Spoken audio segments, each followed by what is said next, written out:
Today is the first Saturday of the last month of 2023. We thank God for making it thus far. And that by His grace, we'll see 2024 and beyond. I'm sure you are saying Amen wherever you are. Good morning, friends. Welcome to the Vintage Talk Show with the Fad. Thank you for listening on Top Radio 90.9 FM and watching us live on Facebook and YouTube. Welcome to you all.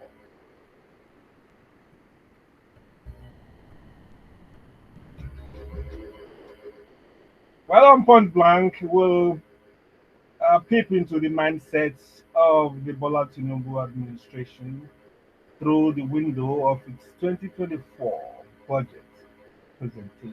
Is it business as usual, or there is a genuine hope of a new dawn? Today's talking point should be interesting as we probe the questions: who is a friend? What does friendship mean to you? During that conversation, it will be great to have your views, your comments, either on the studio line or on our social media platforms.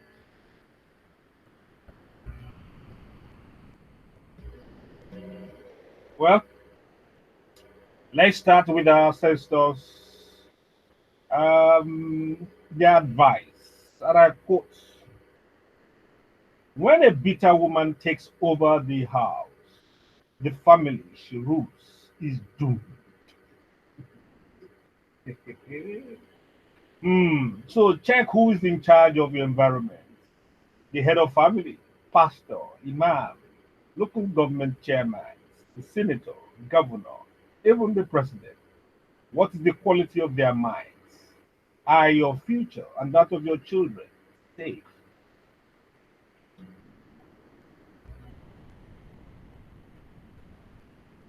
Well, on the Vintage Talk Show, we are driven by the desire to speak truth to power and shine light on dark spots. My name is Femi Akintunde-Johnson, and my friends call me Fad.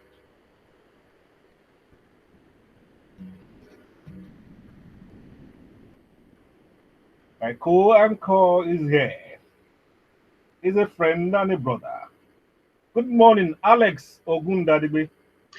Good morning, Mr. Fudge. Good morning, Isife. And good morning, Lagos. It's great to be on 90.9 Top FM again this morning. And I'm sure we're going to have a great time. I'm sure I can call with you. And thank God that whom she mentioned didn't answer because I'm supposed to introduce her. I want to hear that mantra. You hear. Good morning. Also with me is our delectable, dark and lovely AC Fair Arogundade. Good morning, AC Fair. Good morning to everybody. Good morning to our family, our fans worldwide, our vintage great worldwide fans. Thank you, thank you. Don't worry, we're getting it there. We'll polish it next time to be smooth. Nice to have you, Steve. Um, so today, we'll start with our usual, the Nigerian entertainment news, global trends, reviews of major newspaper headlines.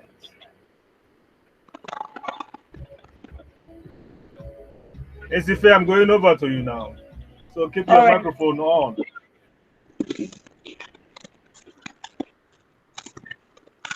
Well, as usual, the entertainment news will be presented by AC Fair Arogundari. AC Fair, are you ready? Yes, I am ready. Please. Terry, Terry Akpala. Dad abandoned us but returned to die. So sad. Nigerian Mm, singer Terry Akpala has recounted how his father abandoned him and his siblings with their mom. He said, "My dad was not there for me. He was not there. He was just somewhere living his life. I have no relationship with him at all. I left my dad in 1990, and the day I saw my dad was the day he was dying. He came all the way from our papa to our house in Mushin. He was strong and healthy. He asked after my mom, and I told him she wasn't around. I called my mom and informed her that my dad was around, and she told me to ask him to leave. I told my dad what my mom said, but he insisted that he would wait till she came back. Because my other siblings heard he was around, they couldn't come home that night. So it was just me, my dad, and our last born, Obi. We slept together. He slept on the bed with my junior brother. I think we were throwing up when I woke up. It was very touching. Even this man was not there. Even though I didn't really feel bad because this man was not there. But you go pity the person wey don die. So that was the day I saw my dad last, from our house to the mortuary. Wow, very So sad sad, situation. touching. Yeah, so sad. Yeah. Well, it's good that at least the Be a children have. father to your child. Be a Mm. father to your child. That's the That's lesson you very, learned from that story, even though it ended that's, very sadly. whatever you have, whatever your problems as parents, do not keep the children in the loop. Play your role wherever you are. Play your role as a father. Play your role as a mother. So we do not have all this public mess. Yes, as if you go. Nollywood producer Sean Merritt for Sentiments, Yul Edochie. Nollywood actor Yul Edochie has criticized certain Nigerian filmmakers for casting upcoming actors based on sentiment rather than merit. Edochie argued that some producers mislead underperforming actors by not providing honest feedback. His quote, "We lack exceptional actors today because some Nollywood producers and filmmakers have failed to be honest with upcoming talents. I insist on being genuine in my work. In the past, I faced rejection and felt disheartened, but I worked hard to reach where I am today. Upcoming actors need to invest in self-improvement." Mm, mm. Well, um, I didn't know. Don't know maybe the flip ones. I didn't know that it was more. It was a versatile actor. It was more like an internet celebrity. Marriage issues. This one. Yeah. I don't even remember any of his movies, so to say. I would still categorize him as up and coming. Maybe I'm wrong, but Isife, probably you watch Nollywood more than I do. You probably know better. Yeah, okay, he does. He has been, let me say, for some time now, he has not really been into acting. He's not acting as before. He has He relaxed has on the acting side. he has So been he's practicing more celebrity. vocal. Yeah, you see more with the marriages and all that, but acting not really. Okay. Well, it's a good advising game. I mean, and that's like a memorial advice. That's what we have been giving Nollywood before it even started in '92. To take sentiments out of this thing, to take lasciviousness, lustfulness out of this business, and focus on the merit and the creative aspect. Thank you, y'all. Okay, Sifa, let's move on. Falz felicitates mom on sonship. Popular rapper and lawyer Folarin Falana, aka Falz the bad guy, has gushed about his mom's elevation to the silk rank. His mother, Fumi Falana, was among the 58 lawyers decorated as Senior Advocate of Nigeria (SAN) on Monday, 27th of November 2023. Falz dad, Femi Falana, is also a renowned SAN. Celebrating his parents, Falz posted a photo of his parents in their senior legal robes on Instagram with a caption, "What's better than one senior advocate? Two. Two. Congrats, that's, congrats." that's a nice mathematical formula. Great. You're surrounded by fiery lawyers. The, Yeah. he's so good that he douses it with comedy. He's quite a funny guy. He's And also a lawyer himself, isn't he? yes, Yes, yes, that's what they yes. all. Everyone in the house is virtually. You All can lawyers. Everyone, imagine how family banter will be, man. yes. It's like being in court in their house. Exactly. They're at the back of the court because that falls. It will just be cracking everybody up in the house. Exactly. Okay, okay, that's the SFLS. Do we still have more? Yes. Go ahead, Handling please. pressure of fame is tough. Ilebaye. Big Brother Naija All Stars winner Ilebaye Precious Udiniya has opened up about her struggles with fame. She said recently, I don't really know how to handle the pressure that comes with fame. Before I went to the BBN house, I told myself that I had to be mentally ready for everything that will come. I just have to keep things on the low and be able to adapt to whatever comes my way. Besides, I see anything that comes my way as what is expected. It is left for me to overlook things, including clashes and backbiting, and just focus on my future. Fame has done some things for me. It has given me a family. I have a lot of fans. There are many people who love me for who I am. It has brought me good luck and so many opportunities. It has basically made me the star I am today. Hmm. Madam, BBN. madam, don't take the adulation of fans as very serious. It depends on fans. uh, well, fame is ephemeral, so handle it with care. You, Yes. you have They, arrived. they love her for who she is. My question Yes. is, in BBN, who exactly are you? What do they do there? I don't understand that concept of the live reality shows where, people now emerge as a star. Anyway, one man's meat They are is just another man's poison. for entertainment, they are there to showcase themselves, whether their acting skills, whatever uh, it is they are by doing being outside, so they have to by being project themselves more. by being half naked, playing upon nudity, on cycles analysis, on vile statements, on all kinds of profanities and all that. Well, my advice to her is fame gotten from such end. Uh, don't put your heart into it, madam. Do not count on anyone as making you, giving you a staying power. Show something, show some stuff beyond flashing bodies and looking pretty and saying some snide things and all that.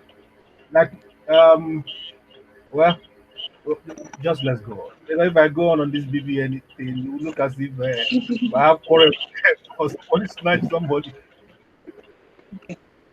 Actor Adedimeji awarded PhD. Nollywood Okay. actor Lateef Adedimeji has been awarded an honorary doctorate degree in arts and culture by a university in neighboring Benin Republic. Lateef joyously shared this feat in an Instagram video on Tuesday, 28th of November 2023. His caption goes like this: I was moved to tears as I got adorned in this beautiful robe. I have never been Hmm. interested in fame. I just wanted to be happy with my craft and the lives that I inspire. Ladies and gentlemen, today I have a new title, one I couldn't have imagined would come without me facing invigilators and keeping late night to study. More quotes. The irony is really interesting. I burn midnight candles to master my lines and perfect my expressions. Now I'm getting rewarded with what could have been if I did it for classroom reasons. I humbly reintroduce myself. I am Dr. Abdulateef Adedimeji Adetola, Doctor of Philosophy in Arts and Culture from Eastern University, Benin. Congrats, congrats, Well, our latest congratulations. doctor. I Congrats. have reservations about some of those things that they do. Of course you have. Let this get these guys are just having fun. I saw one couple on all of these skit makers. I think Odo and Aisha or something. And there he was. They went somewhere. They brought the gown and the something ceremony to them somewhere in Oka. And, and the guy went to party. Went for about a week. He was wearing his academic gown as a doctor of philosophy or something. And he was going all over the place. He slept on the bed with his gown.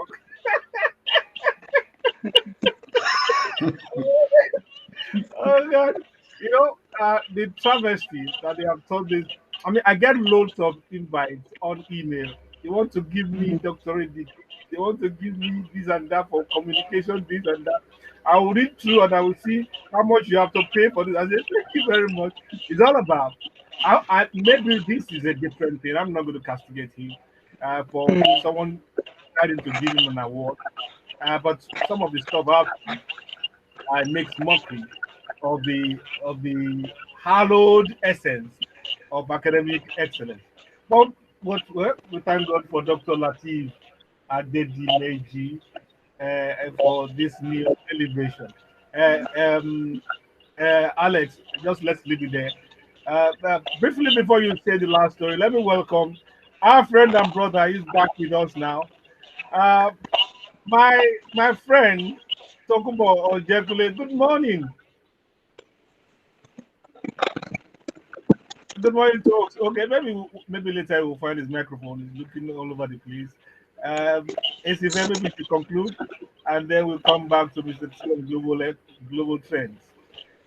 ACV, All the right. last one. Okay. Muona got battle diabetes, stroke, and kidney. What did Okay, you say? good. Famous Say Nollywood the end. actor Amechi Monuago is battling with diabetes, stroke, and kidney ailments. The details ACV, of his wait, health issues. let me laugh. I want to laugh. Is Monago, Monago. Monago. Okay, Monago. Oh, okay, but it's a serious problem. It's a serious issue. I just tip off with that name. The way you call that Igbo name. Isife, by the way, is a Yoruba woman, so please forgive her. Please go ahead. Okay. The details of his health issues were revealed by his cousin, singer and actor Tony Monago, in a Facebook post on Sunday, 26th of November 2023. He wrote, Amechi is currently down with kidney disease, diabetes, and stroke. He has been managing his diabetes over the years and living his life. He is undergoing weekly dialysis and other treatments at the Nnamdi Azikiwe University Teaching Hospital in Nnewi. His family had been shouldering the cost for years until the recent stroke made his case more serious and indeed more expensive to battle alone, hence the publicity. Within the limits of my capabilities, I have done and I'm still doing my best to assist as much as I can, even reaching out to well-meaning individuals donating to this cause. There is some improvement. His blood sugar is under control, but he's still on admission, weekly dialysis, physiotherapy, and other treatments. His full treatment and recovery requires sustained funding or donations. No amount is too small, Tony pleaded. It is Tony This Monago is is a pleading whole on lot. behalf of his uncle to be facing diabetes, stroke, and kidney illness all at the same time. It's tragic. It's terrible. So short. Uh, like, like you said, any help you do.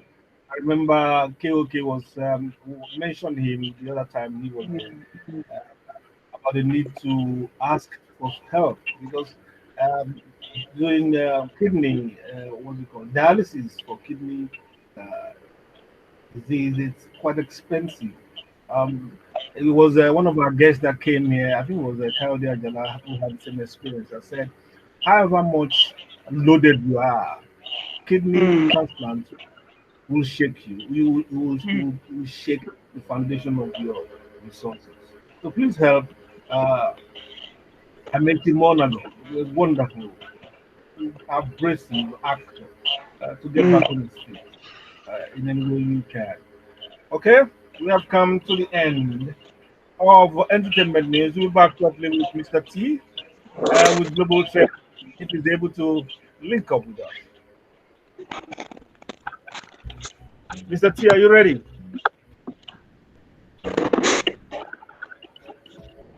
We need to see your face and your microphone is not on. Alex, please get ready. All right, standing by. Yes.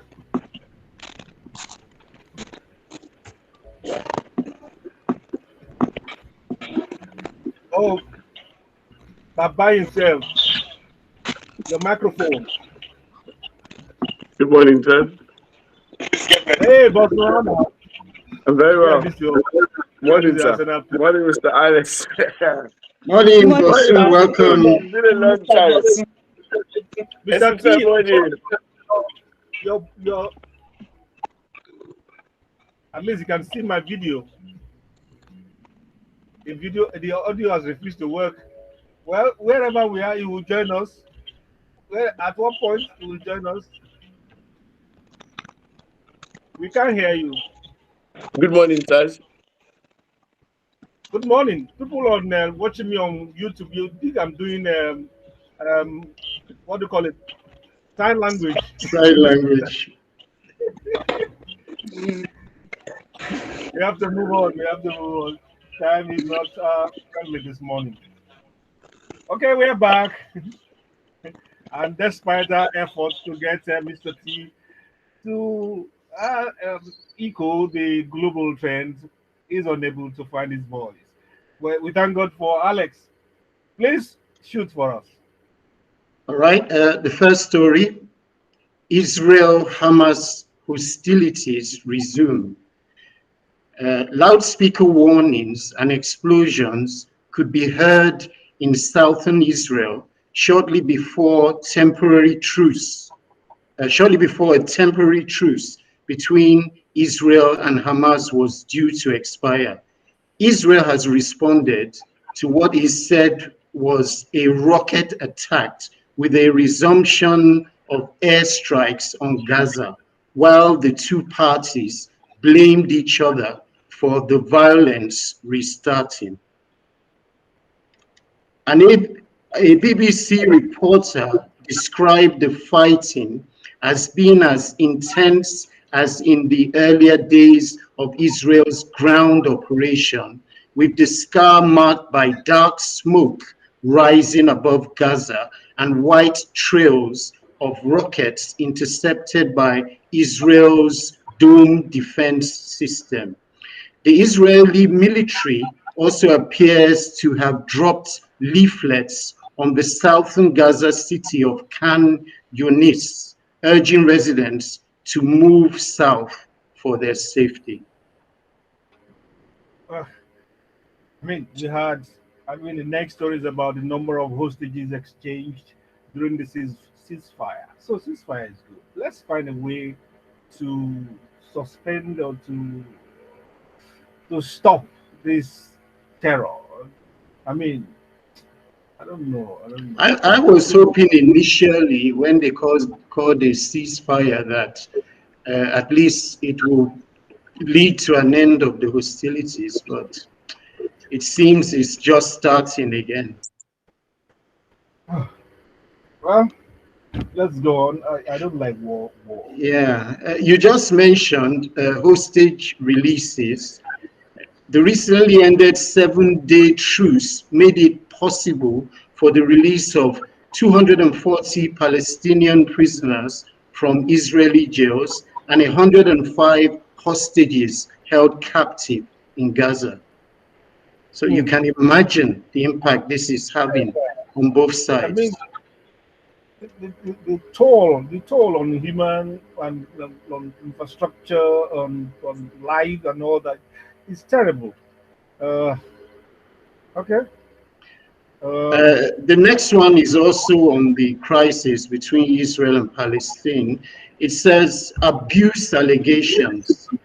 Palestinian prisoners freed by Israel revealed that they had been beaten and subjected to collective punishment in detention in the days after the deadly Hamas October 7 attacks. Israel has denied breaking the law. Hmm. That's the alleged transfer of aggression because they can't see the Hamas to beat back. They are beating. Oh my! They are sad. beating the prisoners they have. So sad. Oh, that was So that. sad. Voice. Oh, oh, you got. Thank God. We have been I on the mean, mountain for yeah. years. But the voice not. Well, Good morning. I think the mountain worked. Good Yeah, morning, everybody. Good morning, boss. Good morning, Alex. Good Good morning, morning, Mr. Sister. T. How you Morning, guys morning. doing? Good to hear Sorry. you. Maybe I should hand the baton to Mr. T to continue. No. I think it's a nice flow. Let's roll, please. Let's go on, please. All right. yes, Yes, please. yes. Let's go on, please. Go ahead. So the next story is very interesting, a miracle if you ask me. Oldest woman to give birth. There's a question there. A 70-year-old woman has given birth to twins following IVF treatment. A hospital in Uganda has said Safina Namukwaya delivered a boy and a girl via cesarean at a fertility center in the capital of Uganda, that's Kampala. Wow. Miss Namukwaya, who is one of the oldest women to give birth, told local media it was a miracle. The hospital congratulated her, saying it is more than a medical success. It's about the strength and resilience of the human spirit. Wow. Wow. I saw the You picture. know, yeah, And it's that story took me back to the Bible. I had to wow. check. I had to check the story of The Sarah. age of Sarah. I had Wow. to check it. Really miraculous. Wow. Well, congratulations. Can you say, how do you call it? Mother of the, or grandma of this, Well, just, she's just still a mother. she's still a mother, but but, Still the mother. mother with grandma status, it's My sister. incredible. Yeah. Even if it is IVF, it's incredible that a womb could still sustain a child. Okay, do we still have any more, Yeah, Alex? we're moving into India. India's Okay. red gold slumps. That's the title of the next story. Climate change threatens India's red gold. Pampur is India's center for saffron, a spice so valuable it sometimes is called red gold. Derived from crocus plants, saffron stretches around $1,500 per kilo. That's about 1.2 million naira. But farmers are noticing their fields are becoming less productive with urbanization and climate change being blamed. Hmm. Wow, red gold. Ah, if that is should move near Nigeria. Uh, You can we will see imagine fashion 1.2 million naira per kilo. per kilo. Wow, wow. In fact, NAFDAC will be working hard because of the variation that they will create from it. Oh, I thank think you, I Alex. think I think it's a case of diminishing returns happening to India. They have Yeah, sapped the soil dry. the climate change too that they are. I mean, right now as we speak, somewhere in one part of the world, they are having a meeting on how to deal with climate problems Yes, and all that. copper. Yeah. That's the signs that we're seeing all over the world. In here yesterday, it threatened vehemently to rain. Then it was like the cry of the recalcitrant witch. Few drops and Wow. it's gone. All the Went up threats and all again. the carried that, you know. So we're hopeful. Imagine those who have farmlands and all that, and they are waiting, Mhm. praying on their knees that rain will fall, and then it was one chicken thing that will fall, and that was it. Things are changed. Rains come Sad. at on inappropriate time, awkward time. There's no season again that the Hamatan Mhm. season. In fact, I can't remember seeing Hamatan like last year for like 2 or 3 days. The maximum. Mm. It was, you could feel some dryness, but those Hamatan that your mouth will hatched up and everything. I didn't notice anything last year, you know, except if I'm not in this environment, and I am, I think. No, but in Okay. February this year, there was Hamatan, and everybody was wondering what's going on. They Mhm. In left It December February. and changed. came in February. Yeah. It was very cold. Yeah, windy too. I think the Okay. So the lessons world. we learn from all this is that climate change is real. You know, some people have been doubting all the theories and the presentations that climatologists have been making, but we have real evidence around us now. Yes, the world is moody, and so says Whiskey featuring Buju. It's titled Mood. Mhm.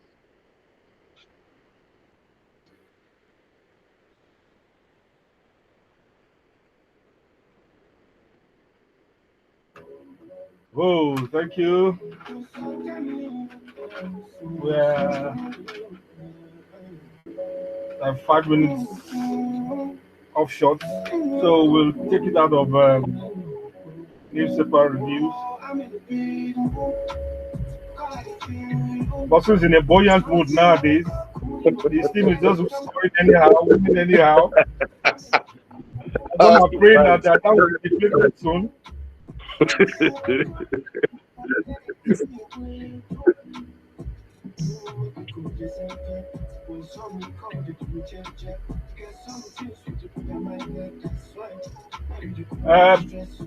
Did you guys listen to the president's speech on the budget presentation, or at least Yes. read, did you read it? If not, you watch. That's part of what we'll discuss on Point Blank. Uh,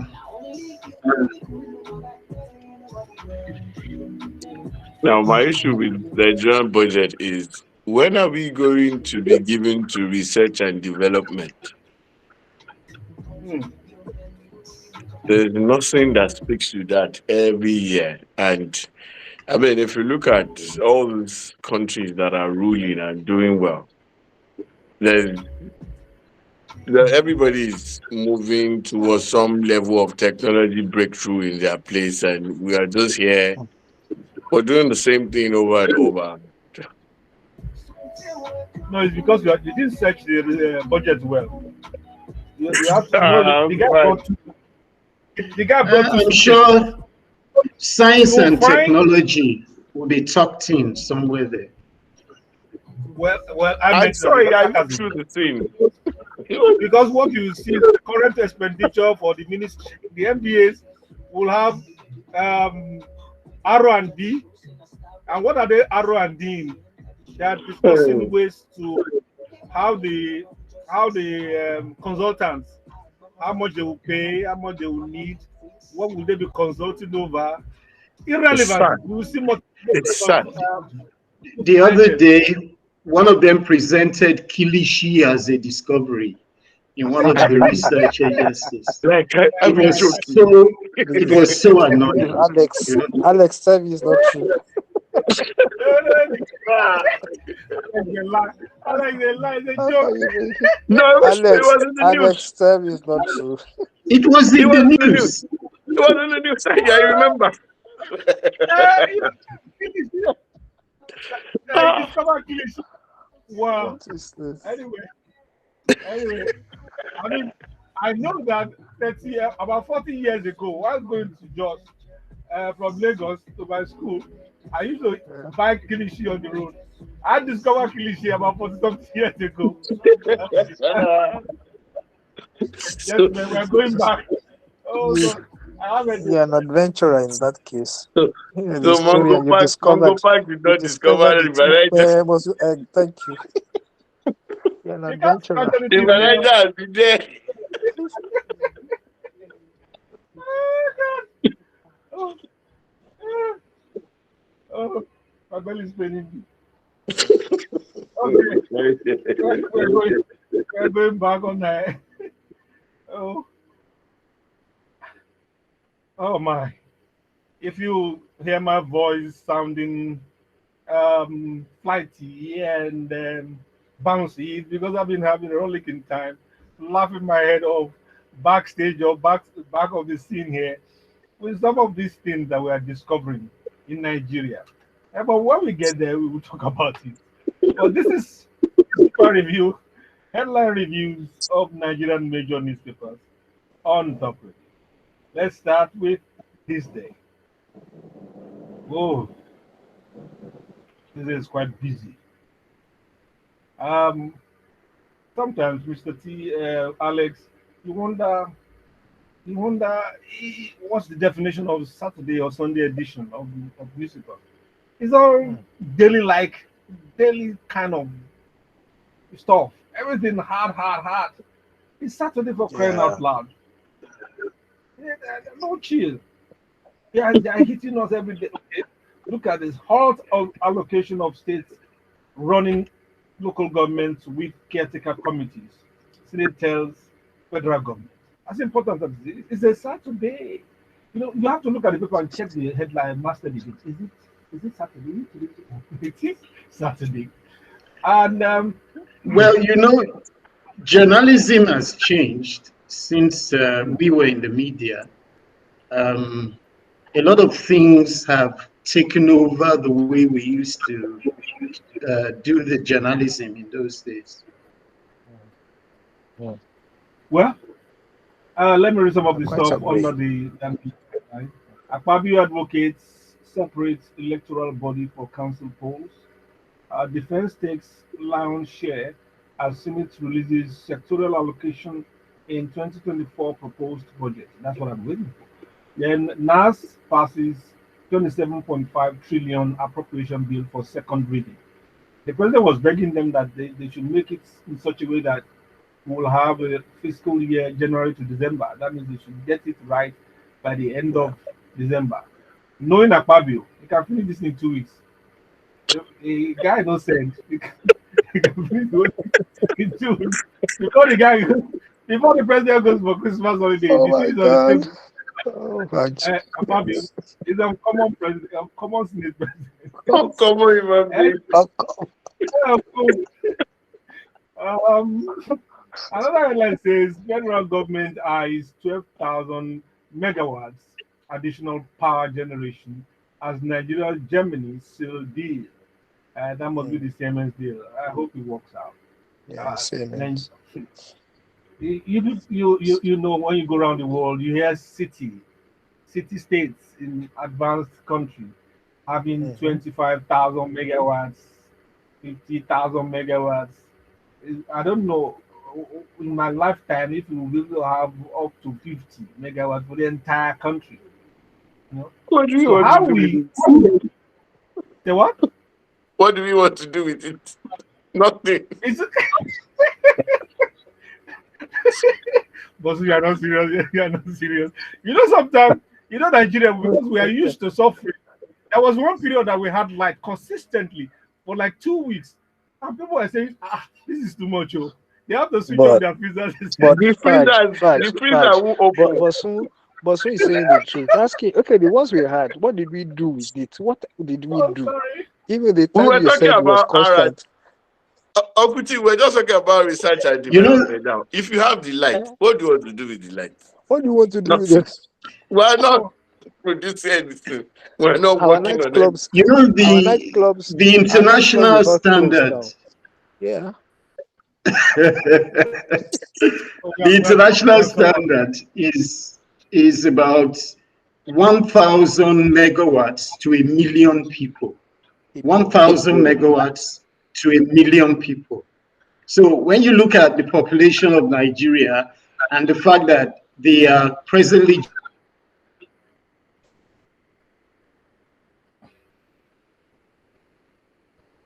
Nigeria has held Alex's voice. With 0 megawatts. Wow. I mean, when you talk too much about megawatts Nigeria, sometimes something happens to your voice. It's Alex, only that. I have a feeling Nigeria. that they don't like the discussion we're having. That's a Okay, problem. I think before they take light in the whole studio and remove light, let, like, what do you want to do with it, please? This God. suffering mentality. We want to get better. We need at least 250,000 megawatts in this country. Again. But the money you be hearing, how the money goes down the road. Hey, Oh, my God. Lord. Well, let's try another paper. Everything about these days, economy, you know, economy. Let's try the nation. The Mm. nation says tension in Kogi over government's attack on Rex residents. Remember the resident electoral commissioner. Uh, his home was attacked, cars burned, exchanged with gunmen with the security operatives. Thank God no life was lost. Some of the Kicker says APC demands arrest of SDP candidate Ajaka over incident. Says party trying to cover heist committed in Kogi East. And another says we are not responsible for attack. SDP insists. And finally, police confirm attack on INEC officials' home. Kogi is a boiling pot. I thought I thought the election went relatively okay, Nigerian standard kind of. That even Mr. Dino Milaye has accepted his fate. Uh, this Has Ajaka he? of a fellow seems to be living to his He name. said there was no election. He said there was no election in Kogi. That was why I asked. Has he accepted? Oh Yeah. well, he has accepted not going to court to challenge it. So that's vicarious acceptance. But Ajaka appears to be following the dictate of his name. He's fighting all over the place. Please do not make it physical. Right, please, Fight in the let's court. go on. Let's go. I'm afraid in a comedy mood this morning. Oh my God. Let's go on. Well, well, another headline from the nation, since I've been told to move on, before we, you know that backstage gist about Kilishi opened me up. It was really an eye opener. You know, the headline says Senate to federal government block allocations to unelected local government councils. I think it's right. But so what do you think?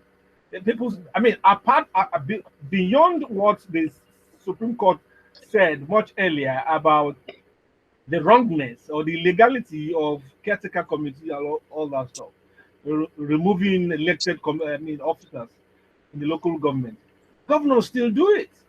They seize their money, they seize their position. Like in your It's state, one chairman asked for where the allocation happened. What happened to the allocation? The man is now out of exactly office. that's actually They, where I'm from. I'm from Ijebu Fair. I'm from Ijebu East. oh, Wale So Adedayo, you don't want to mention his name. Yes. coming to it, it's coming to it. It's amazing that the state governors or the state government still muzzle the local government, and they don't really see them as the third tier of the government.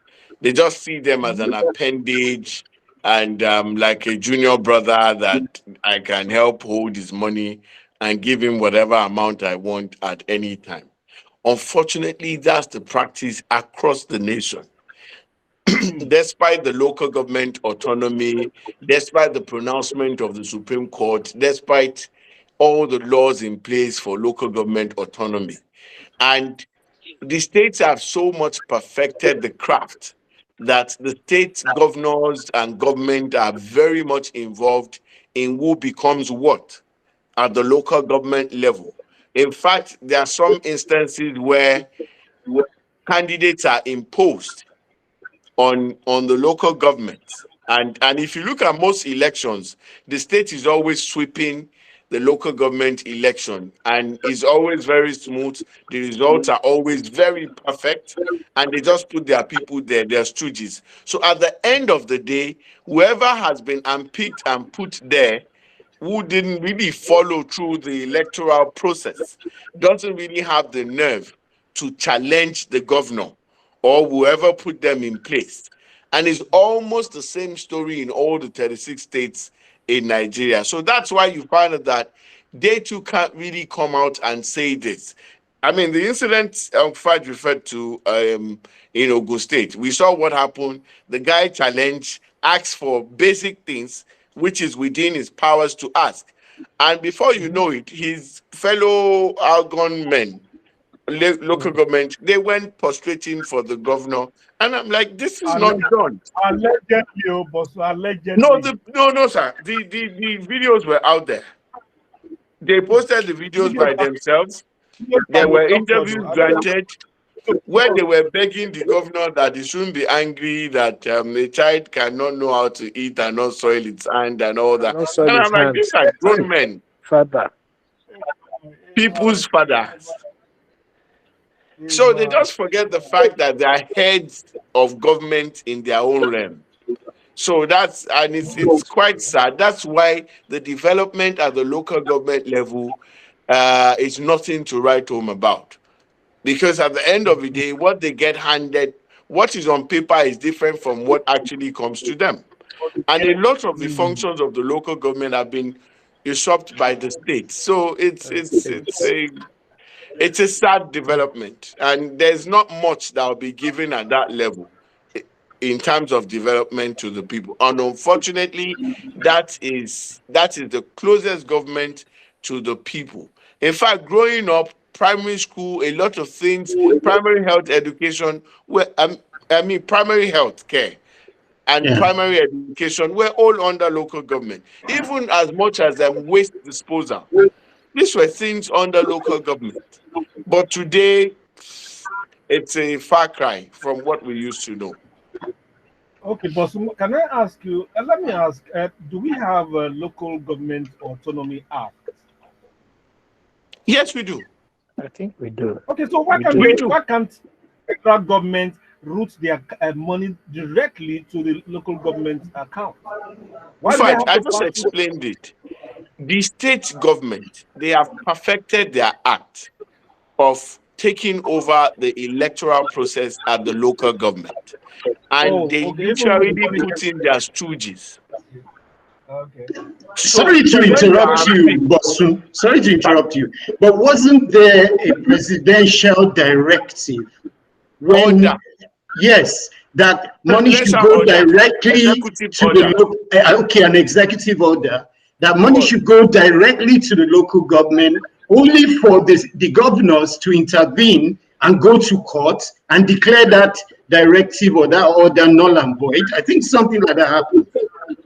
There was, but they didn't succeed. There was Order 10, signed by Executive Order 10, signed by Buhari for the local government autonomy. But the governors opposed it. They went to court. Nothing came out of that. But they went to perfect their act that, after all, we are still the ones in charge.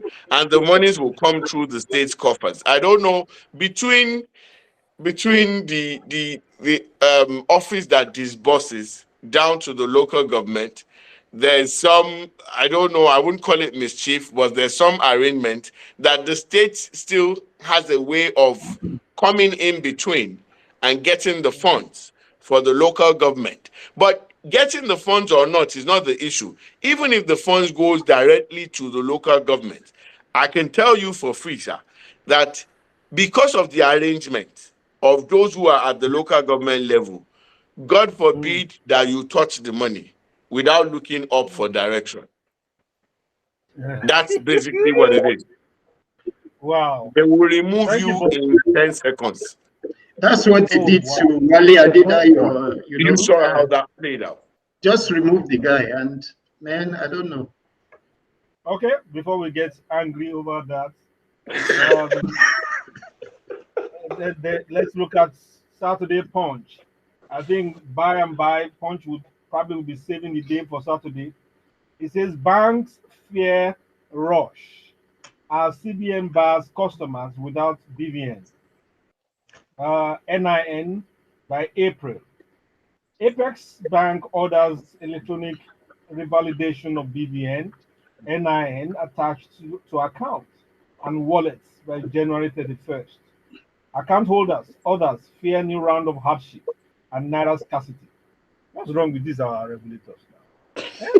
They just have some kind of brain fat, something. They just wake up and say we have to do revalidate. Why don't you revalidate? Is it that it expired or what? If you are alive and you own the same thing, your thumbprint does not change throughout your lifetime. Why all this stress? Well, How- you know we have a problem. We don't have anyone who's actually safeguarding the interests of the public. If we have true human rights organizations, these are the issues they should be fighting. In the past, we've had several processes of data collation. We've done it over and over again. I think one of the major tasks of the new minister for the digital economy should be to centralize this data and get it in order so that we stop this rigmarole of re-registering every time there's an issue. Well, let's quickly wrap up on this punch business. I just fear for our country. Um, let's CU first graduate, first class graduate. CU, I believe, is Caleb University. No, it's That Covenant proud. University. I think it's Oh, I beg your Covenant pardon, University. Covenant. Yeah, Okay, the winners that university. that proud and repeated his academic feat 25 years after the child got the first class graduate. I'm not. I'm sure it's not. Dad did not get it from the same university. Covenant would not be 29 or 30 years old by then. So I think he has equal, she has equal. That's a nice one. Be a pretty face and great brain, first class. That's a Saturday story. Um, Limps for penny, or untold ordeals of casual workers who lost body parts and lives on duty. Wow, tragedy of casualization. Let's live with this last bit. I told you guys that Akpabio is an uncommon presidential um, system. That's The for there, title says budget. National Assembly laments lack of details. Passes bill December 19th. He already has a pass date. They know when they're going to pass. They are not even checking to see whether it's padded or whether there are duplications or I anything check like it. that.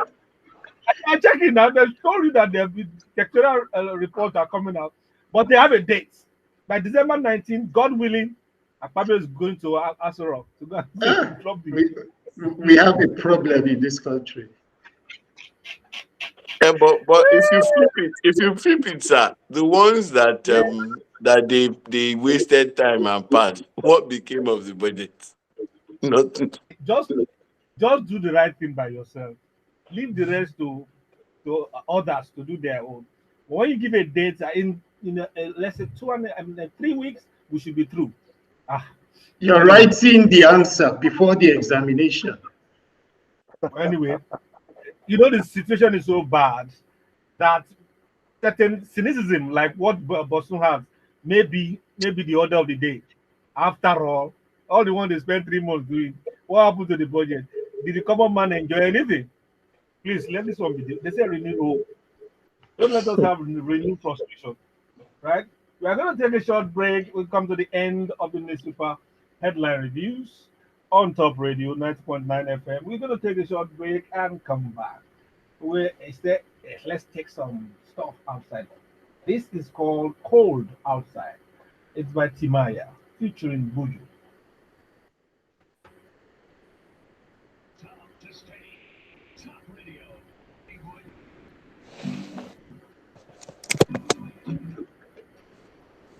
Oh, Nigeria. Every day a new wahala. Nigeria. We On have to go ending and queue story. for NIN now. But And they Uncle always Fad, at the end of the year. that that first class story is, Yeah. I mean, I think we should have looked into it well. Most fathers always tell their children that I made this, and some of those results were not verifiable. I But came in that, first. I was always first in my class. Is Those it the father stories. zone that don't Is it the father zone every that don't father verify was for the always result? calling me. Yes, so and you will not see the Oh results. my He never saw them. God. Okay, okay, we could start off with that. And unfortunately, all of you are fathers, so you tell us your results. I was You never see that first. I never told my children I was first. I never was first in my classes. confession. This confession. Funny enough. In fact, I have to prove to my own daughter because that one is she doesn't believe anything. I had to go and bring up my results. That, that contrary to what people believe, I was first from primary 1 to 6. So, but luckily my dad had a 5 for all of us. So until I showed that, I was like, But there's one time missing. She can't find our the ones you have seen is enough. My I buyer thought don't that know. That's a sharp young lady. Oh, Ah, very very, sharp. very. Very, very sharp. oh, Yes, I'm good. oh, oh God. Well, today should be fun. I'm enjoying myself. I hope you're enjoying out there. All of you. Very much. Oh my.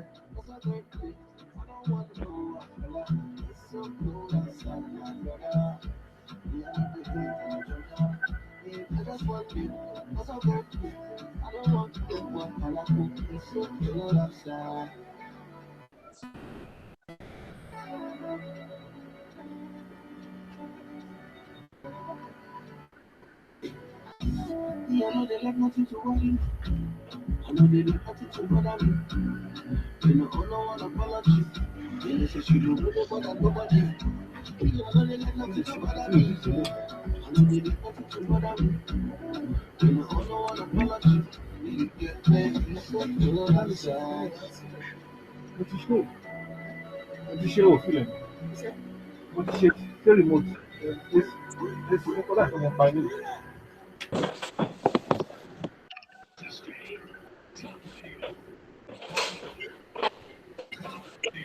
Yeah, man. Yeah.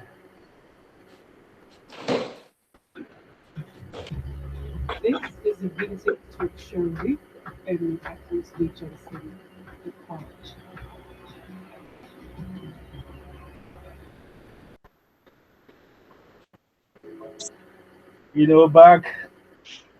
Backstage, as you say, we were just gisting about the first class story.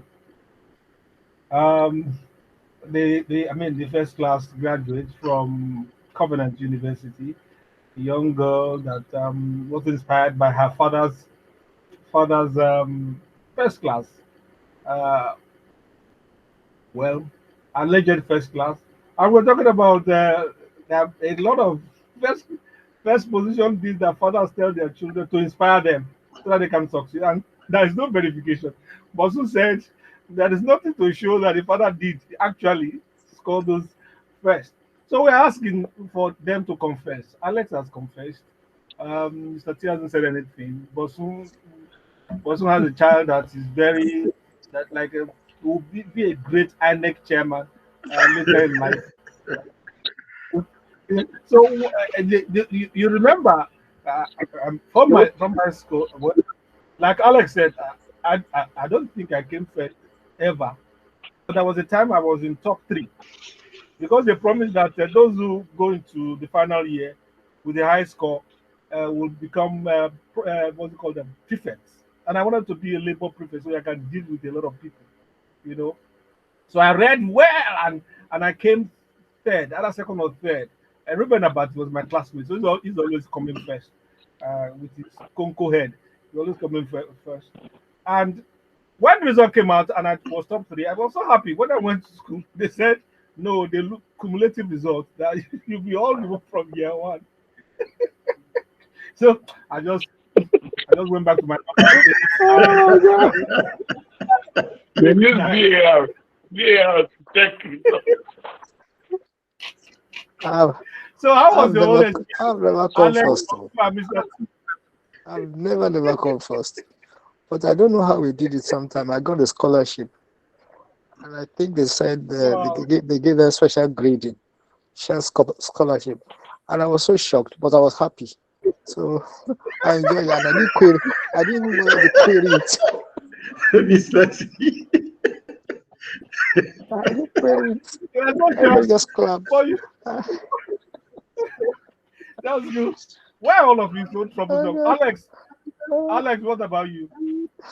I've never come first before. I've been third. I've held third position severally. And I just tell my children, work hard. I never told them I came first or third or anything.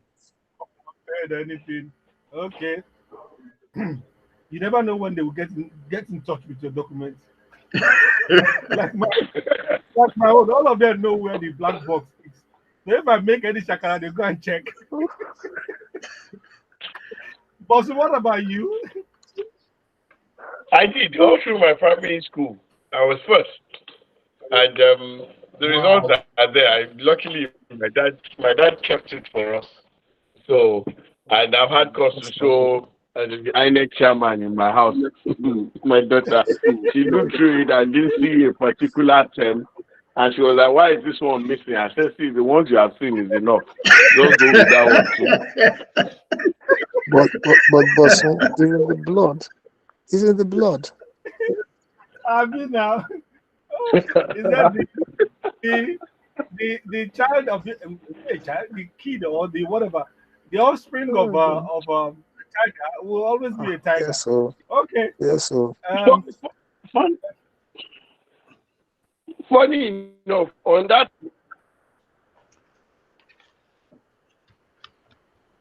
What is affecting Bosu? Funnily or no funnily, I the said on that prefect thing, okay. last year she was 35. She now said she didn't want to do any common entrance to the secondary school, that she wanted to be prefect. I was like, see the amount you pay and everything. She said, no. I said, okay, just do the common entrance and then let's just test your ability. She said, if she did it, she will pass. And she doesn't want to be pushed to secondary school, that she wants to be prefect. So when they were shortlisting, initially they did shortlist her for prefectship. We're like, oh, yeah, but eventually they did. And funny enough, when they had the interview, our performance was the best. Then I said, "Do you want to be head girl?" I just want to be social prefect. That's my area of strength. The head girl has too much wahala. See this one. So, Wow, wow, so that's wow. that's interesting. You know that blood is thicker than anything. Oh, she still wants to be social, and the father is a social father. Social You know what I activist. But mean? I'm actually impressed. She had actually analyzed the As positions in as the school and come up with the one she feels suits her best. I mean, that's a brilliant mind. Absolutely. it is, it is. thank you. Absolutely. Well, let's leave personal problems, personal issues. Came first. Where you will be. Some of us that didn't come first, we are not bad. Abi, we didn't end We're badly. not, Okay, we're not bad though. okay, we didn't end badly. Even when we didn't get a scholarship, we're still okay. Hmm? We're still okay. So let's move on to point blank. We're talking about um the Tinubu's 2024 budget presentation. Is it business as usual or does Janine Ho? I don't know you guys if you watched the president speak on Wednesday, the 29th of November, when um, delivering his portmanteau of the budget for the uh, celebration of the joint house. Are we are we are we seeing something different? Are we are we are we hopeful? I know SDP came out to say this is great, this is fantastic. PDP came out as this is rubbish, this is nonsense. It's all rehash and all that. What's your take? Are you hopeful? Are you disappointed?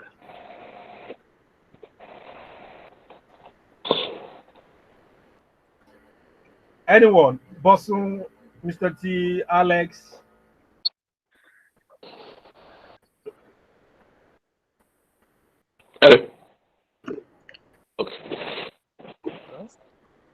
Bosun, go ahead, please, so that we can deal with your Oh, okay. noise. When, when I looked at, is there any noise in the background? Go ahead. No, go ahead. When you Oh, speak, it's a all little right. bit, yeah, but go ahead. Okay.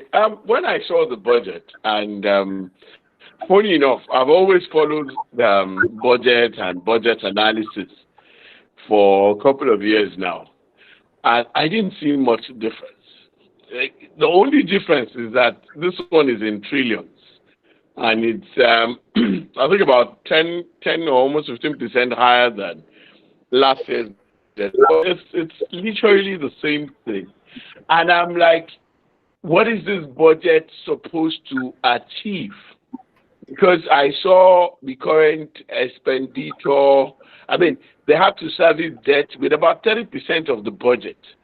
And for me, that is not looking fantastic. Yeah. It's what we've seen over time, and it's the same thing again. And then I was looking at it that, okay, fine.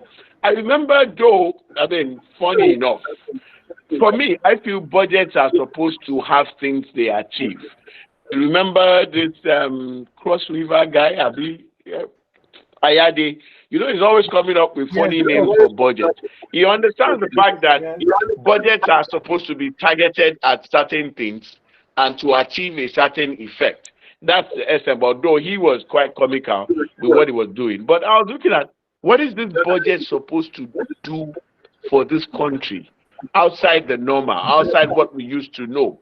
And sincerely, I couldn't put my hands on it. Security has the highest, about 12%, which we've always is always been the same percent. Health had about 5%, education less or thereabout. And I'm like, so what is this supposed to take us? Where is this supposed to take us from this point to the next point? There's nothing much other than the way it is. And I saw infrastructure and the amount voted. Like, I even saw something on poverty alleviation and eradication.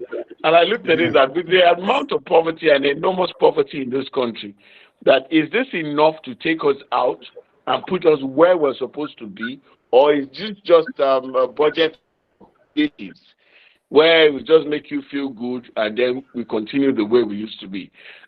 For me, I'm not particularly, I haven't been able to put my hands on where this budget will take us from where we are to the next point. I can't find it, except maybe some other analysis come up that can actually tell us that this is different from how it used to be. It just looks like a continuation for me. okay, Bosun, for clarification, the president titled the budget of renewed hope, and in his 42 paragraph presentation, he mentioned um, the the performance of the last budget, and then the sectorial areas they want to focus on. As we go on, I will ask some questions, especially concerning what exactly does the I mean who's calculating for the president in terms. He mentioned that an aggregate revenue of 11.045 trillion naira was budgeted to fund the 2023 budget of 24.82 trillion naira, meaning that about more than half of it, more than half of it was in deficit. Now, their own this year, it's reduced a bit, maybe not substantially, but reduced to like 8 trillion deficit. Now, my own agro is the the what takes most of our money is what they call the non-recurrent debt servicing, That's and then the recurrent overheads. expenditure, Yeah, yeah, recurrent the overhead. expenditure. Overheads. Those two items, those two items make almost like well, 55, 50 60%. percent. But by the time you add the capital outflow, I mean, you're talking about 65, 70. So we're saying what we spend money on that is not producing anything is about 60% or 62% or thereabout. So meanwhile, what will produce and what will make other people survive and all that is less than 35%. Yet in this voluminous amount, you are still going to have a deficit in excess of 12 trillion. That means you have to borrow, you have to take loan. Yeah, They are to going to fund take it. loan to pay to fund deficit, meaning that you are paying the debt and then you are taking loan again to pay part of what you are paying the debt. And as you said, it looks like are we getting out of the woods, or we are going deeper into the woods? It's Alex, like I'm confused. I'm, we're digging more holes to fill the existing holes. When you look at the analysis, uh, you see, deficit budgeting in its real sense is not bad if it's done properly. But like we've said, when you look at the different sectors, you wonder if this budget really has a focus. We did say the title is A Budget of Renewed Hope, and he specifically mentioned that they're going to focus on job security and poverty alleviation. If you follow the presentation, there was an emphasis on that. But you see, when you look at the budget specifically, the areas and the distribution of funds do not really reflect poverty alleviation and job security. For instance, education and health. Those are two key areas that help alleviate poverty. If the people of the country have proper health care and they have good education, it tends on the long run to reduce the impact that poverty will have on them. Then there's the issue of infrastructure, which is also part of it.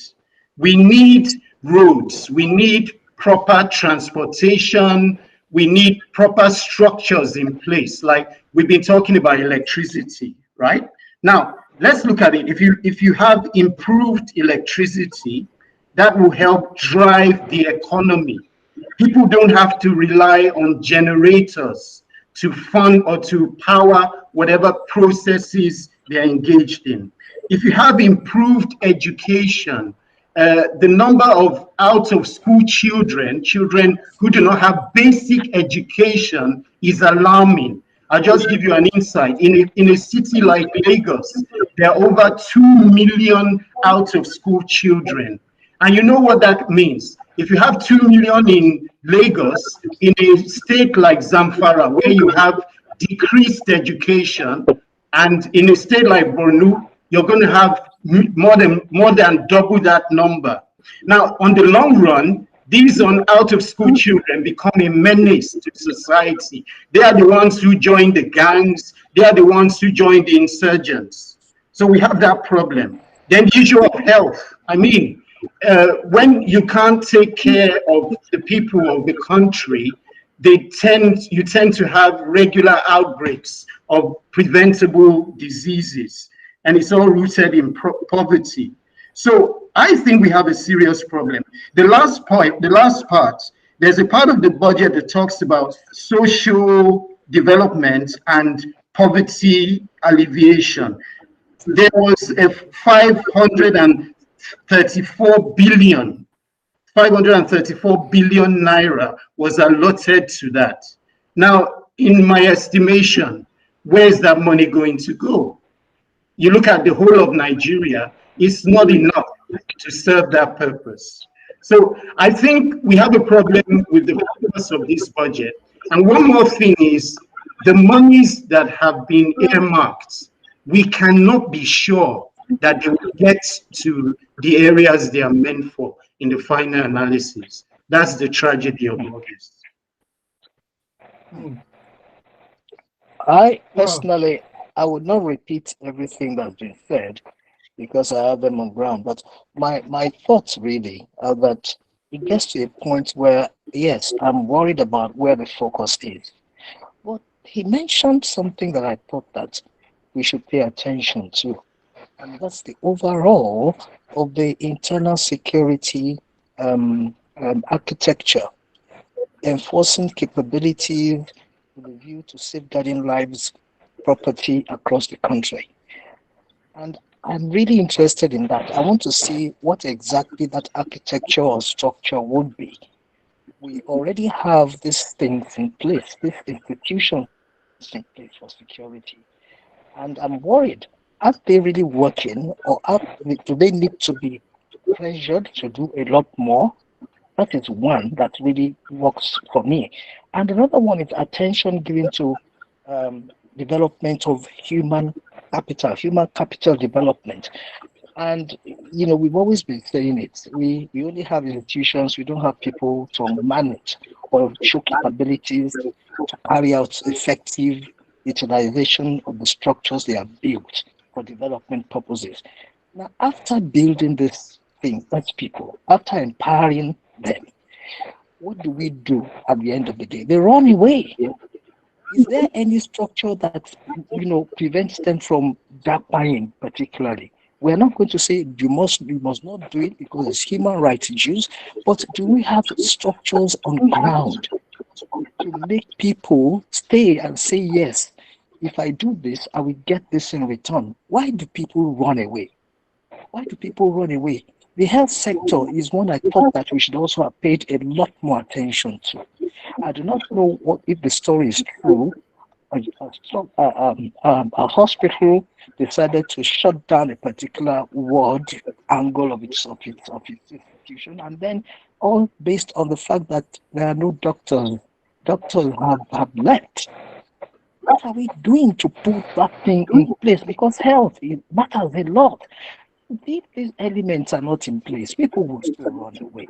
Yeah, the light is there. No, we need to be focused. I see a lot of going around the bend, just as many people have been saying.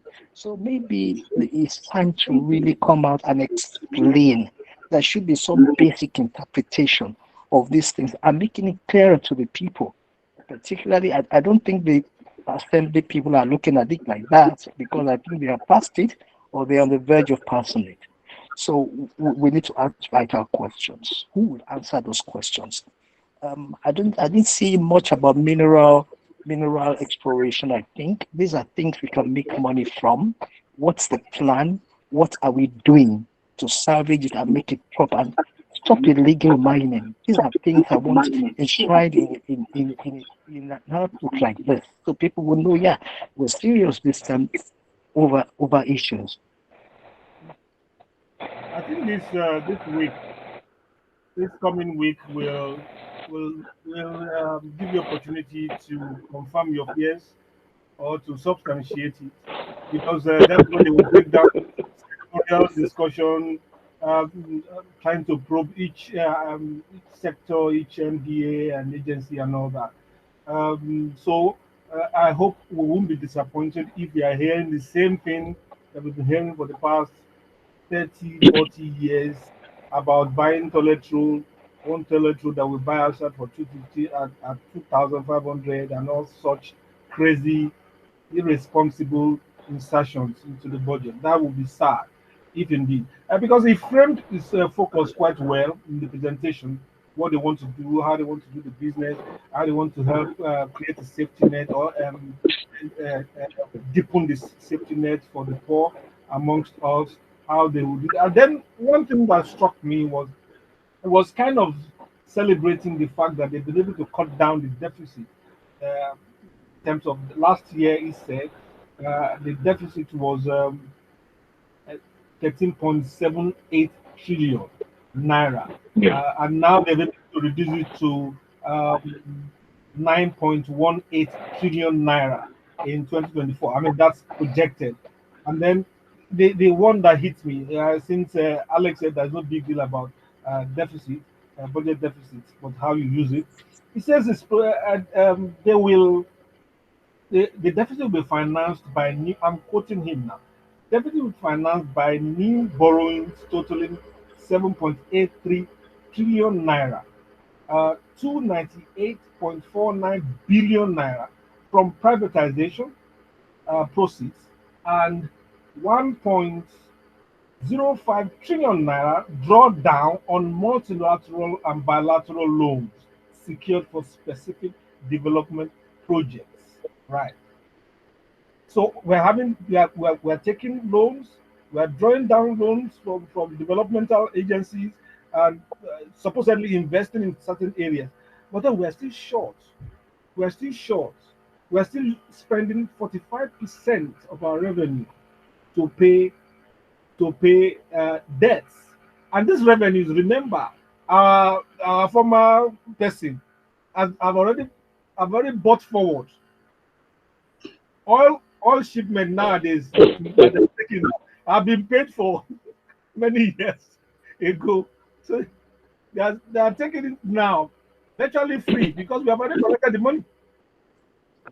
So where is the They're not taking it what for kind of free. They paid. So I'm afraid of the diversion of interest towards taxing the poor, taxing the Nigerians who are already overtaxed, looking for all alternative means of revenue.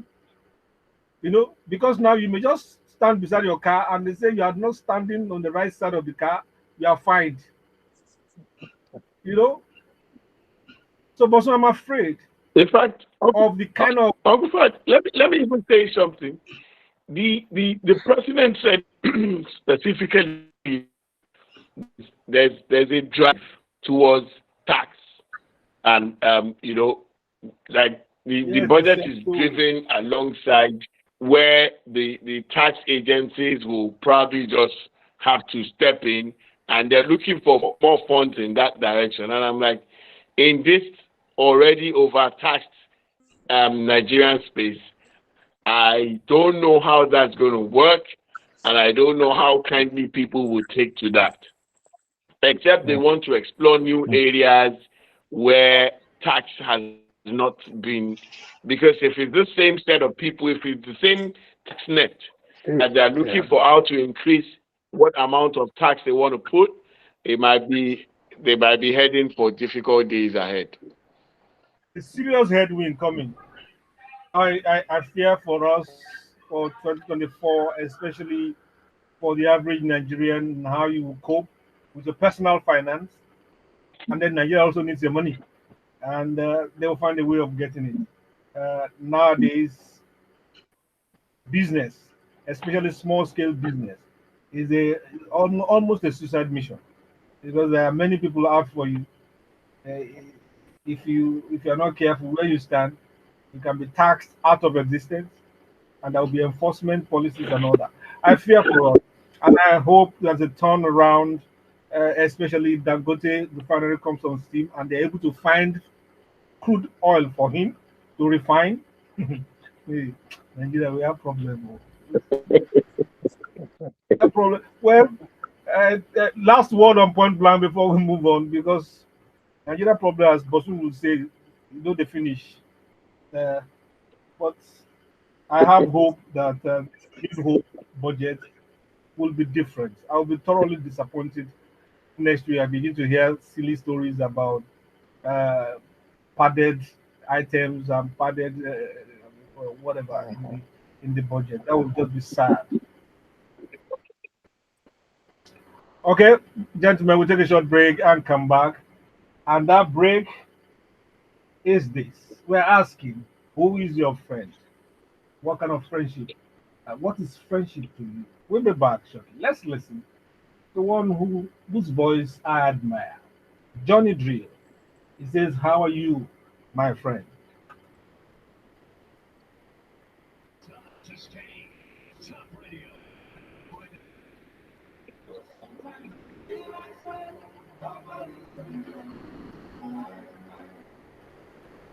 All the laughter I've been laughing has been have been wiped off by Nigerian budgets.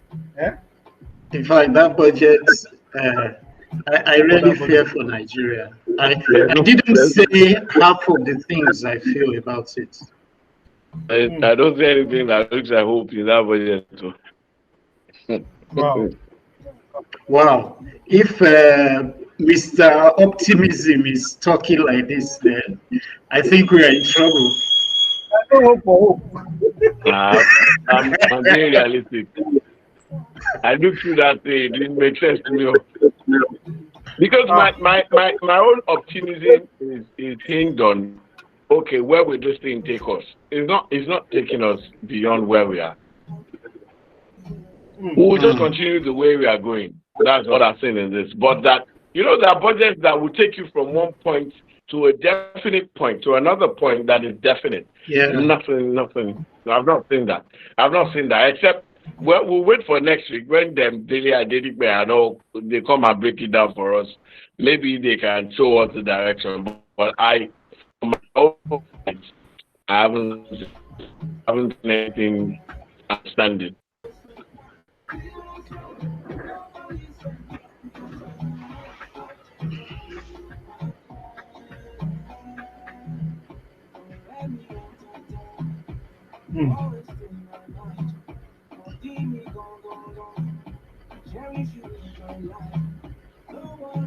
For someone who says Unfortunately, he's even talking people who are about supposed to talk about the thing. What did you job say? Did you watch security, Natasha? Did you watch Natasha talk about schools in Kogi and how she didn't know No, that no, primary school? Mm. You didn't no, see?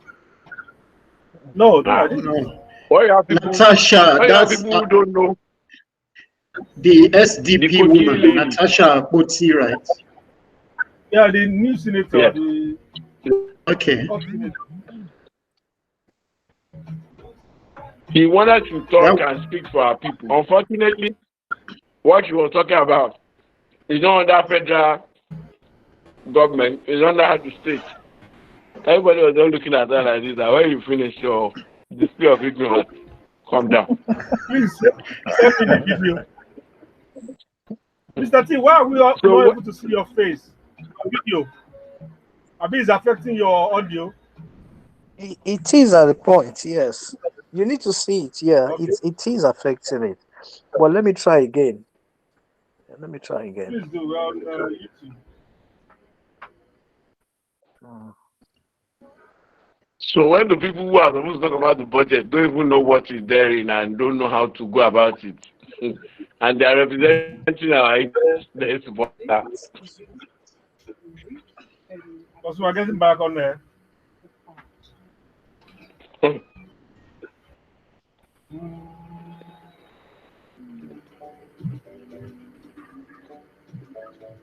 Whoa. Nigeria has a way of sapping your energy when you genuinely care about the trajectory of your country. You know, it's like a budding author sending out manuscript of his what he thought was masterpiece to all publishers. And one after the other, the slips are coming in rejection slip, rejection slip, rejection slip. It can kill your spirit, and you may never write again. Okay, now we're on talking points, and this is a different kind of talking point. We'll be talking about what is friendship to you? Who is a friend? Forget about good, genuine, or true. Who really is your friend? Let's hear from you. We'll be discussing this before you can join us in the conversation. The number to call is 0913 697 3485. 0913. I'm repeating the number 697 3485. We'd like to hear from you. Who is a friend? I will illustrate for the people in the studio wondering where it's going. Let me just give a dictionary definition. It says a friend is a person with whom one has a bond of mutual affection, typically one exclusive of sexual or family relations. He's a friend. And let me give you a story. I have a story. You know, I wrote a book in 2021 called Fame, The Untold Stories of Its Rise and Fall. And in it was about over 300 pages. It was on Amazon. It did well, quite well. Uh, and subsequent to its publication, Fame, three of us started it. By the grace of God, three of us are still alive in our old age, still doing well. And one of us has a reason to question some information in the story that I put out, and he made a write up lampooning the the part that he felt it's wrong and all that. Now where I'm going is he wrote a piece on Facebook, a short piece, I think about 4 pages, about a long piece for Facebook, really for Gen Z people. and debunking certain areas and then certain misrepresentations and all that.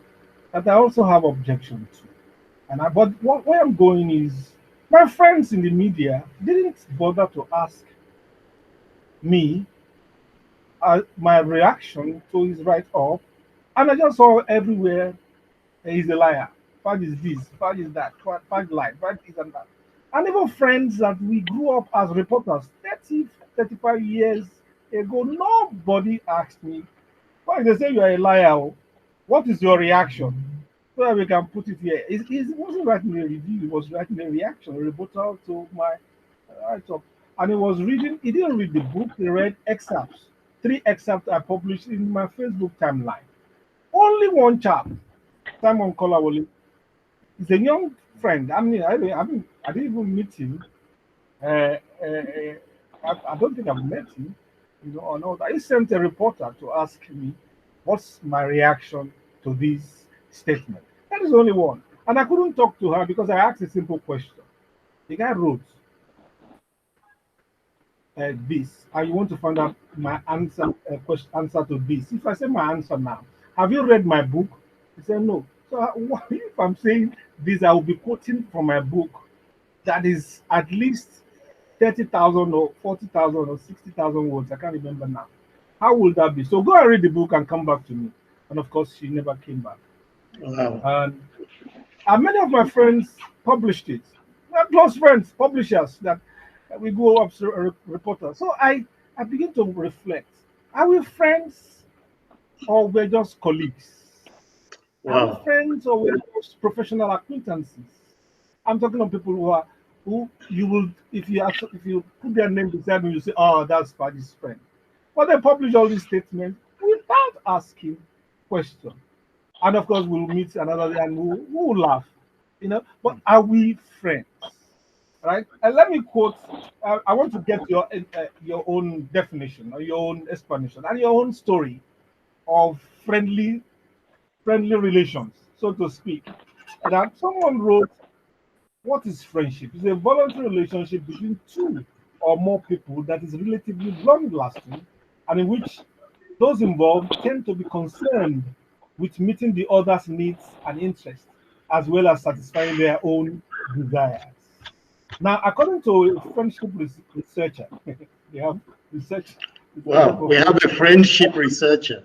Amazing. According to friendship researcher, Lydia Denworth, science has found three minimum factors for a quality. It has to have three, these minimum three things. It's a stable, long-standing bond. One. Two, it's positive and it is cooperative. Uh, it it's and lastly, it is helpful, reciprocal. I'm there for you, you are there for me. That is friendship. Now, my brothers, all my friends, are we friends? Wow. Are we what are related to me? So, will I be wrong to call them my brothers or friends or my colleagues? If I'm going to respond to all you've said, I can't ignore the aspect of the media because I've been in the media myself, spent almost 20 years there before I branched out.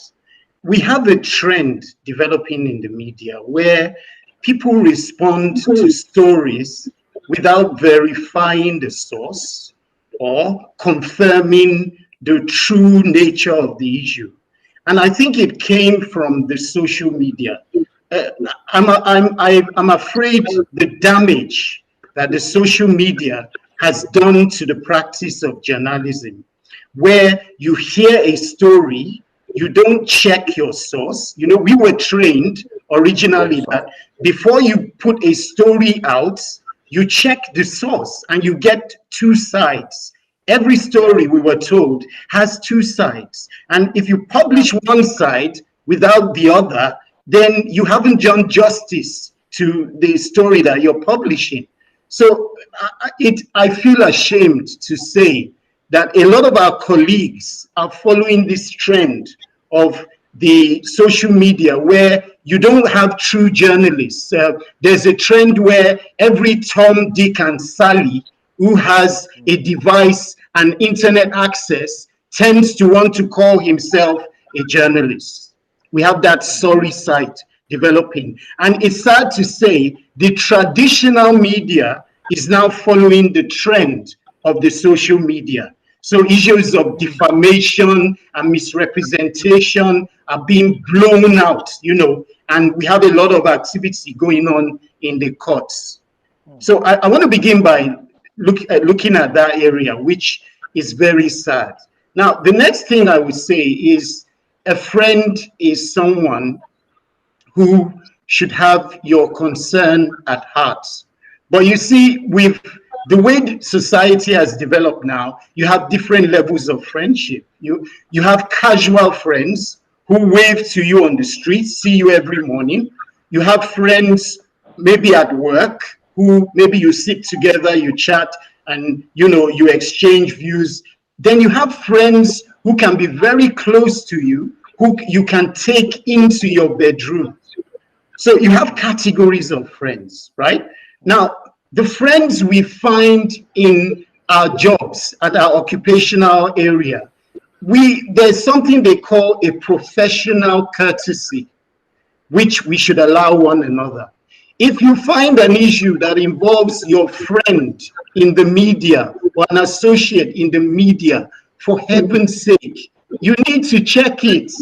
You don't just go to town and respond to something you heard, or go to town and publish a story that you haven't verified. Those people are not friends. And this bothers me a lot. Yeah. Before I get the views of Tokes and Bosun, let me add this anecdote because you mentioned different categories of friends. I have a friend who falls into that category. All the categories you mentioned. Yeah, but we met on the job many years ago. We were so close. But he has traveled out of the country for so many years. But we kept on touching base with one another. So when this same issue cropped up, he's friend to both of us, the two characters in my story. And having read the second one, the booter from this chat, he said, Omo, did you see what so person? I said I saw it now. He said, the thing is very very powerful, very interesting. I said, I said yes. I said, have you read my book? Yeah, I never. Oh no, I haven't. So how do you know? How do you know? What That is is referring? very difficult. How do you know what you are going to? It's not even reporting. It's just personal interest. He said, because if what you wrote is true, you should go and apologize. I said, oh, but you didn't read what is reacting to. If I told you that half of what you're reacting to is not in what is reacting to, how will you say? He said, because hey, I said, I said, is he my friend? Do you take what I've read as gospel without reading what I have written, which is in public domain? But he is also a very, very good friend. That was my definition, in quote, before then. But since 2021, I've been reviewing the list of my friends and what kind of friendship we have. Mr. T, Mr. T, over to you. How is your list of your friendship like? Something. This topic, yeah, for a long time, I've been very emotional about it.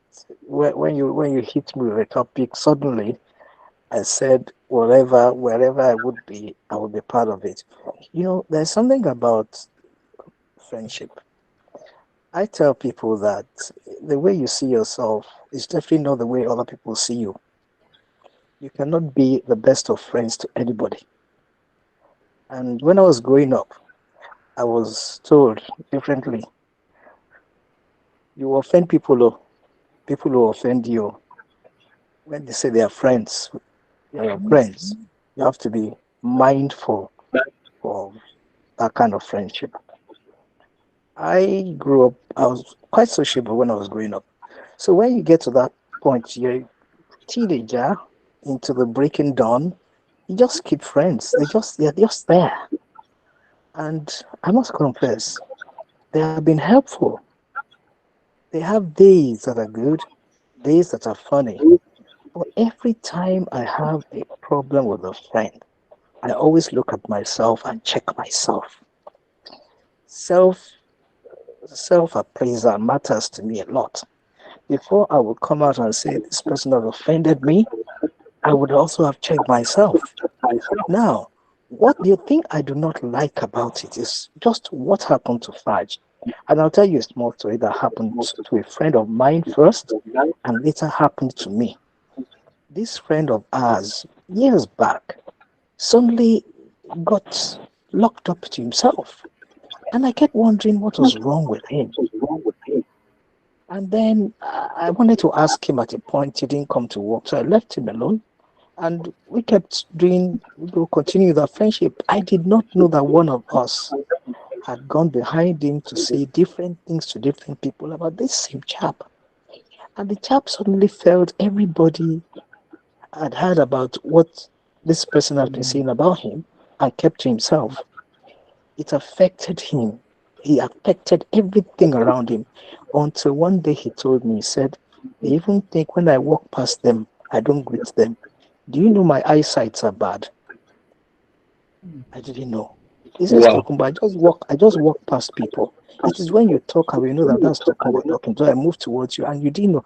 And I've been carrying this thing for almost 2, 3 years. I was shocked. I said, are you serious? He said, yes. In fact, right now that I'm talking to you, this distance, I can't see your face properly. So I could have walked past you, but you called me. Now that touched me a great deal.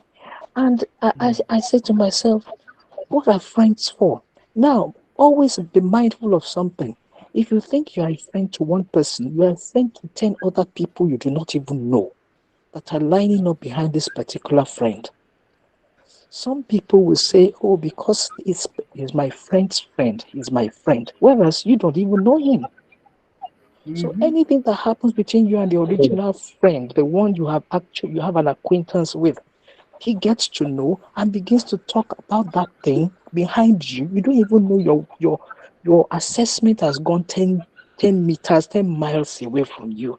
And you get into a very nice environment and nobody's greeting you and you're looking at yourself.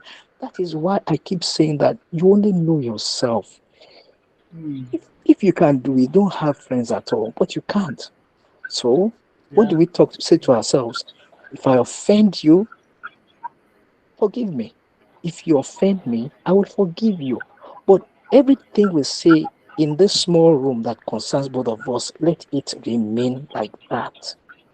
You know, it's tough. I've had my brushes, and honestly, I can tell you straight away, it's not palatable. It's not palatable. It is not. People even won't help you because of what they heard happened between you and Mr. Who or Mrs. Who. They will not give you assistance. They will just walk past you. Somebody told me one day that he walked into a hospital and the person looked at him and said, are you the person? And he said, yes. Look surprised. Okay, I would attend to you. After attending to this person, he calls him back. Said, you have to be careful. I've met you for just 1 hour and I think you're a very good person. And I do not know why I'm telling you this, but be mindful of A, B, C, and D. And you can imagine far away, another state entirely from where this person is. Um, we've gotten this far. That song you played, I play it all the time because the lyrics are strong. And I always say to myself, do you have a friend? You really don't have a friend. My friend can't call me and say I've offended you or you offended me and moves around to tell the other person that's what we did.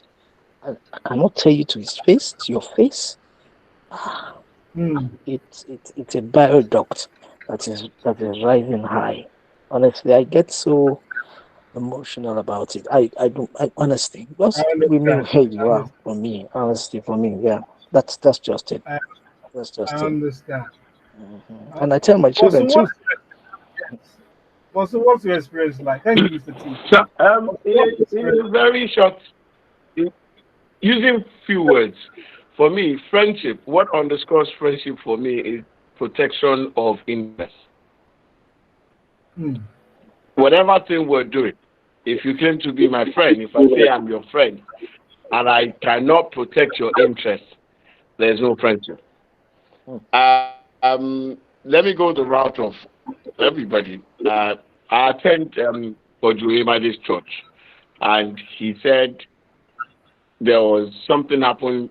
In one of his preachings, he told us in church that when he was in Unilag, there were these two guys who were bosom friends, everybody thought, and someday there was a fight, and one said something, a secret about the other one's family that he knew, and brought it to the home, and everybody laughed. And that guy looked at him, turned, and walked away. He didn't say anything, went back to his bunk. He said, when they left, the guy who spoke now ran to meet his friend and said, I'm sorry for what I said, and that I thought you would say what you knew about my own family too. That was like, what I know about your family is more damaging than what you have said. If I said it, these people will hear, they will go with that story, but our bond will never be the same again. That I needed to protect your interest, even though you didn't protect mine. For me, that is what defines friendship. Anything you do, sometimes, protecting your interest may even hurt you in the process. But if I look at the overall assessment, I can see that, okay, if he hurt me here, he pushed me here, but he was trying to save me from a coming train, then I can sum it up and say, yes, you're protecting my interest, even though the immediate thing wasn't palatable.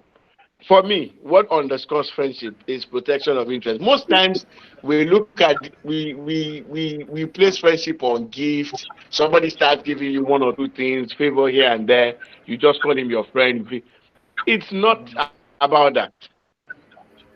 Take assessment and say this thing. Some people can give you things and set you up for evil. So if everything overall is in your interest, it's in protection of your interest, then that's who you can call your friend. If you put plus and minus, you can't get that answer. You don't have a friend there. You just have an acquaintance. So maybe work brought us together, social gathering or something, or street association brought us together, or profession, fine. But that's not a friend. Because a friend will take a bullet for you. That's my own. And the other person will do the same thing for you. That's what you can call a friend. So for me, that's basically what it is. Because even in marriages, there are couples that are not friends. You think people set up their husband and you wonder, what else? Like, if you are not safe here, where else are you safe? So friendship goes beyond, and it's not even a function of distance. Some people can be close to you and not be your person. Meanwhile, some people can be miles and thousands of miles away, and they will do everything to make sure that, yes, this is my person. So offenses will come, but how you also manage it is what will, how you can now say, okay, this is what. Because sometimes offensive is the test of friendship and how you handle it. So that's just my own position.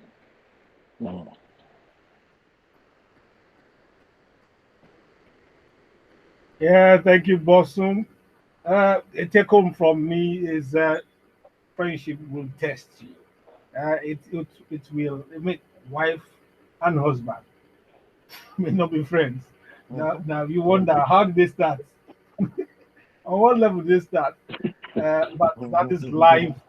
I like this quote. Let me read this quote for you about friendship.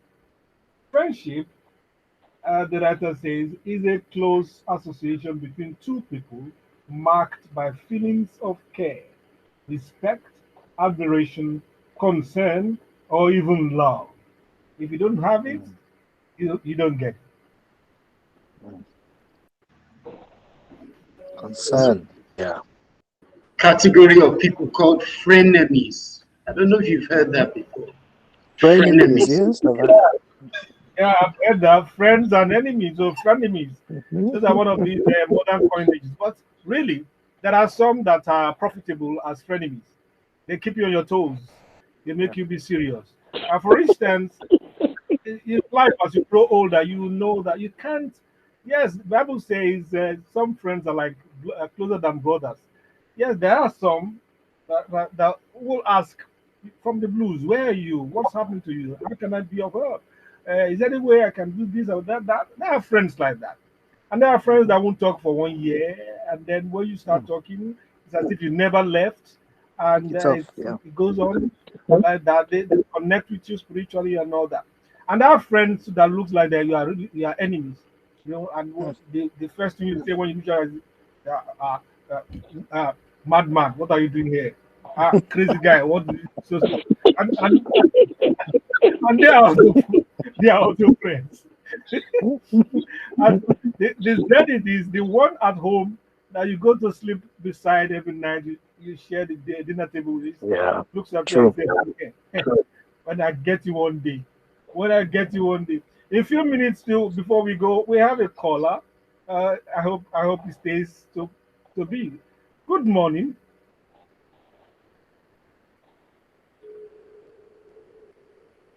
Hello, hello. Hey, someone is trying to call. Please do try again so we can have you share your views about friendship. Who is a friend? We have few. Well, we have few more minutes. Let's try again. The call is persistent.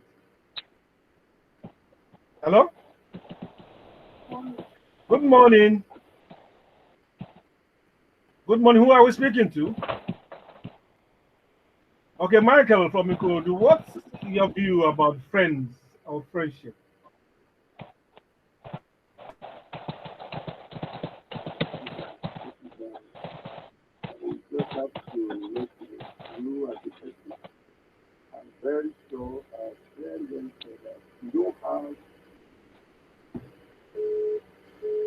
Oh,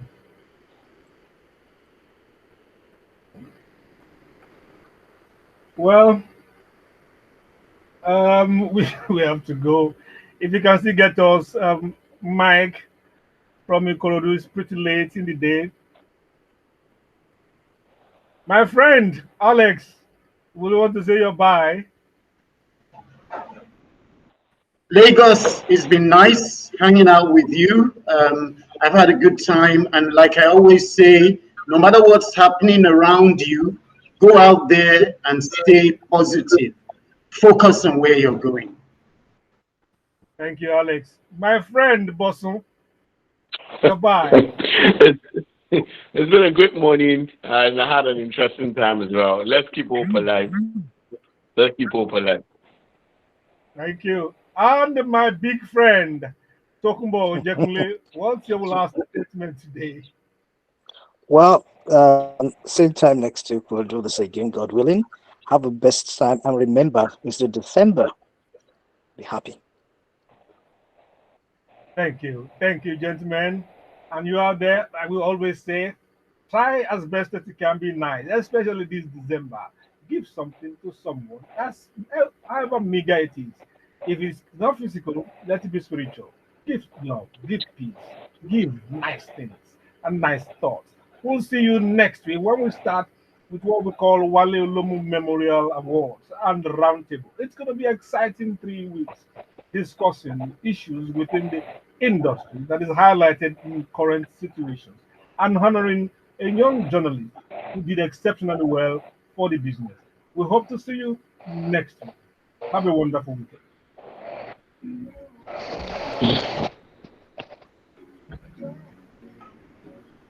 Thank you, gentlemen. Bye Yeah. bye. Any day. Mr. T and Bosso has gone. You should be putting your video on landscape so we can Oh, okay. share with others. Okay. I'll work on that. Okay, I get you. All right. Later. Thank you.